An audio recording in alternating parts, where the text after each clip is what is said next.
fact, rather, this content is for those genuinely interested in men's rights. It covers complex, controversial topics that may not suit a general audience. If you're not part of the men's rights community, this video isn't for you, so feel free to tune out now.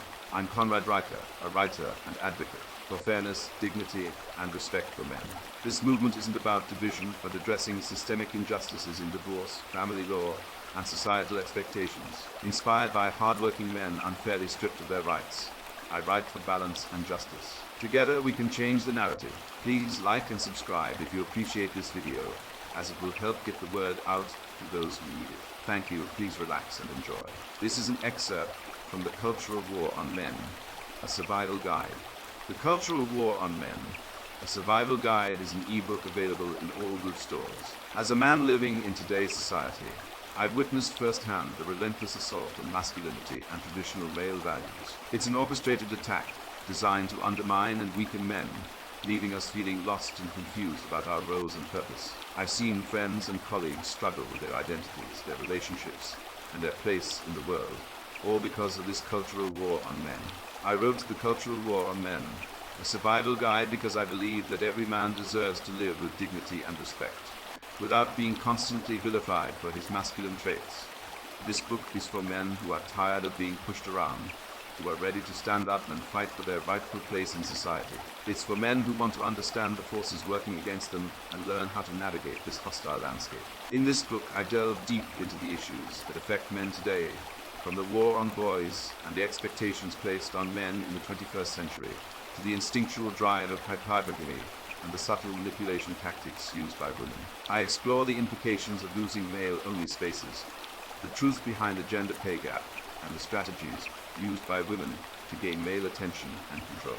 This book addresses these concerns head-on, providing insightful and practical advice on how to not only survive but thrive in a world that seems to be against us. If you're ready to stop feeling like you're under attack and start living as a man in a world that respects and values your masculinity, then this book is a must-read. However, if you're not a man who's tired of being demonized for his masculinity, if you're not interested in understanding the challenges faced by men today, then this book is not for you.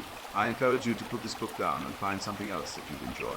This book is for men who are ready to take back control of their lives and their masculinity, and it's not for those who don't share that goal. So, if you're ready to join the fight to reclaim masculinity, order your copy of The Cultural War on Men, a survival guide today. Together, we can create a world where men are respected and valued for who they are, and where masculinity is seen as a strength, not a weakness. With the introduction completed, we are jumping to an extract from the book. Consider this scenario: a team of men in a locker room after a rigorous football match. The perspiration and sense of camaraderie fill the space, the energy tangible, the connection forged in the heat of competition. The locker room becomes a sacred haven, an all-male retreat where men can truly be themselves without worry of censure or repercussion. However, this kind of environment is becoming less common in today's world.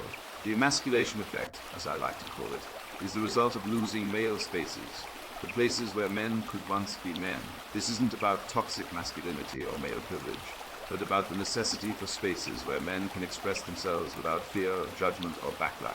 These spaces have been systematically attacked and dismantled in the name of gender equality, leaving men feeling adrift and emasculated. Take, for example, the recent trend of inclusive spaces that are open to all genders. While the intention behind this trend is noble, the result is a loss of male spaces. Men's bathrooms are being taken over by unisex bathrooms, male-only gyms are becoming co-ed, and even traditionally male-only clubs and societies are opening their doors to women. While it's great to see women being given opportunities, it's also important to recognize that men are losing something in the process.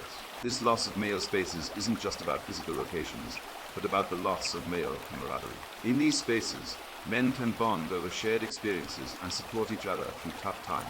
This is something that is hard to replicate in mixed gender spaces. In fact, research has shown that men's friendships are different from women's. Men tend to be less emotionally intimate with their friends, relying on shared activities and experiences to bond.